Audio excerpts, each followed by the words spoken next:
In a small village nestled in the mountains, lived a dedicated swordsmith named Bjorn.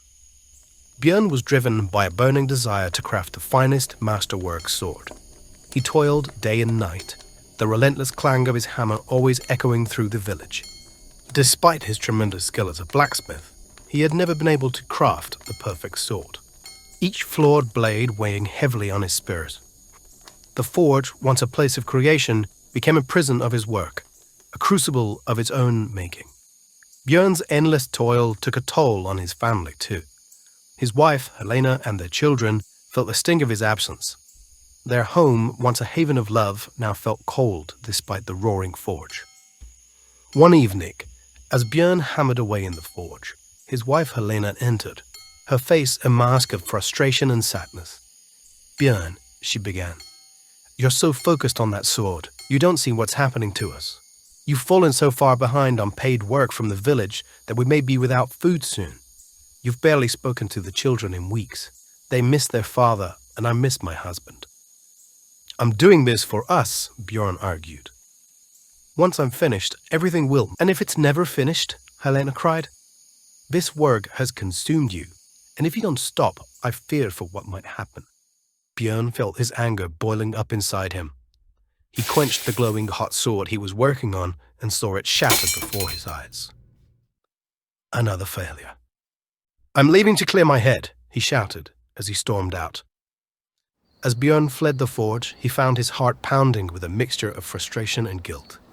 The cool night air hit his face, but did little to soothe the fire raging inside of him.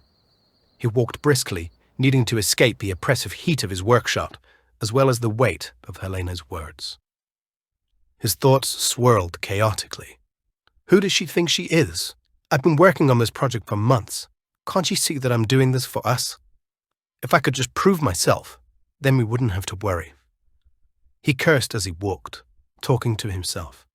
He thought about the sword and tried to calculate what had gone so wrong this time that it would explode in his hand. And with each step, he made his way further and further from home, until he found himself in a tranquil grove on the outskirts of the village. And there, under a great oak, sat another man in vibrant orange robes, seemingly doing nothing at all. Bjorn recognized the man to be a monk. He looked so at peace, so content. Bjorn decided he had to know this man's secret, so he approached the monk. "Excuse me," he began. "My name is Bjorn, and I'm a blacksmith here in the village. I strive to create the perfect sword, but my wife believes that my obsession with this pursuit is destroying our family and indeed my own sanity. More and more, I find my other responsibilities to be too many, and my mind's capacity to handle them too little. I find myself too quick to anger, and often powerless to control my own emotions. Please, help me, monk. I must obtain the peace you have. I must know your secret." The monk opened his eyes, his gaze steady and warm. "Bjorn," he said, "peace cannot be found in the obsessive pursuit of the future, but in the acceptance of the present moment.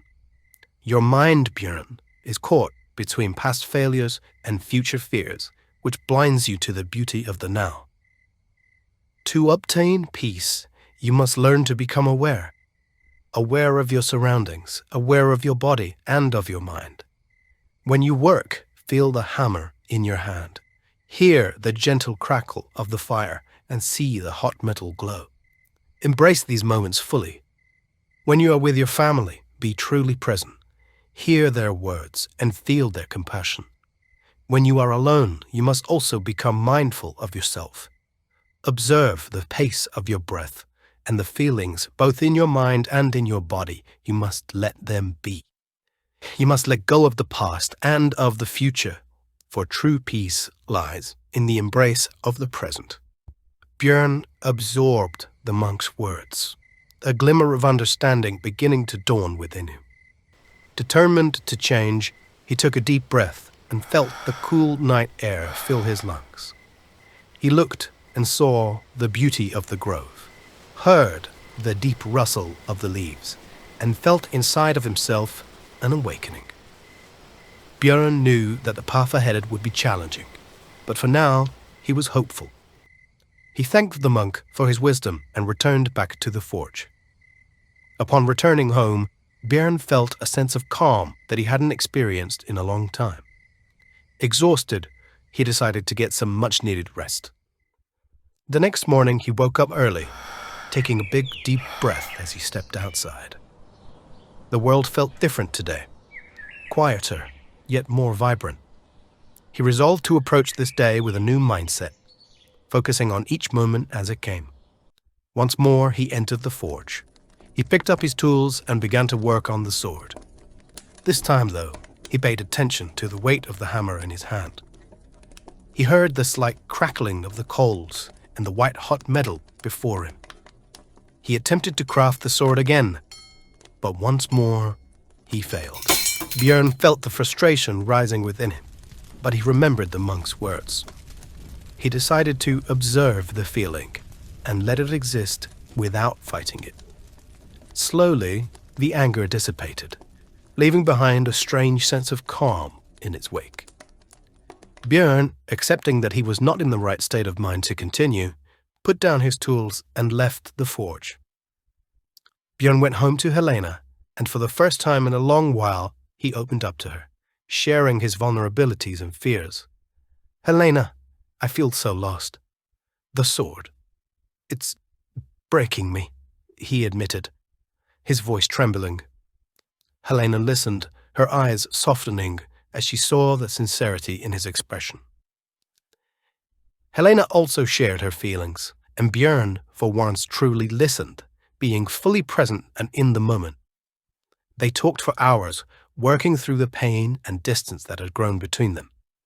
Though the conversation was tough, it eventually brought back a sense of relief and a renewed connection. Helena suggested he take a break from the sword, to which Bjorn agreed, finally understanding the toll it had taken on his life. He returned to the simpler work of making tools for paying customers in the town.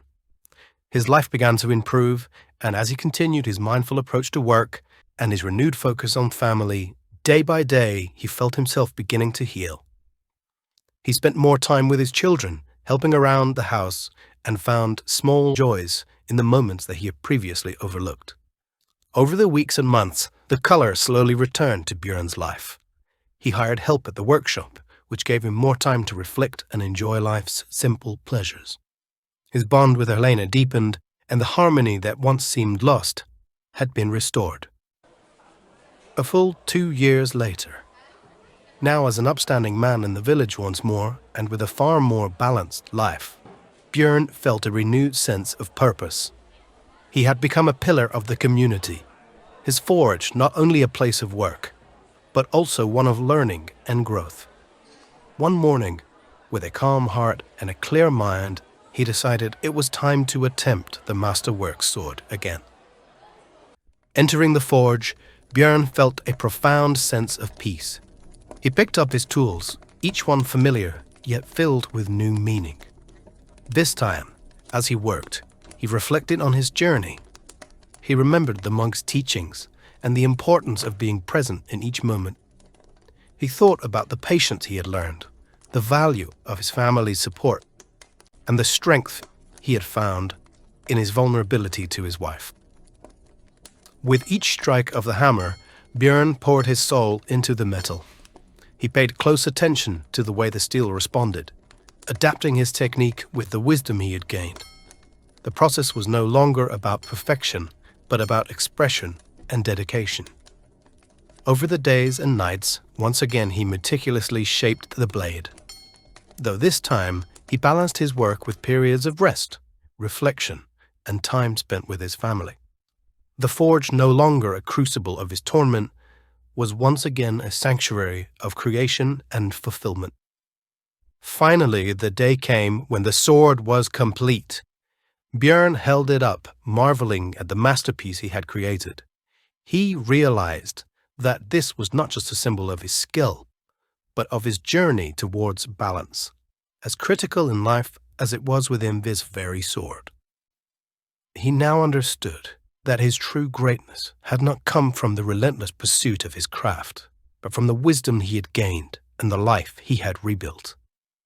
He had created his greatest work so far, not through sheer force of will, but through patience, presence, and love for those around him.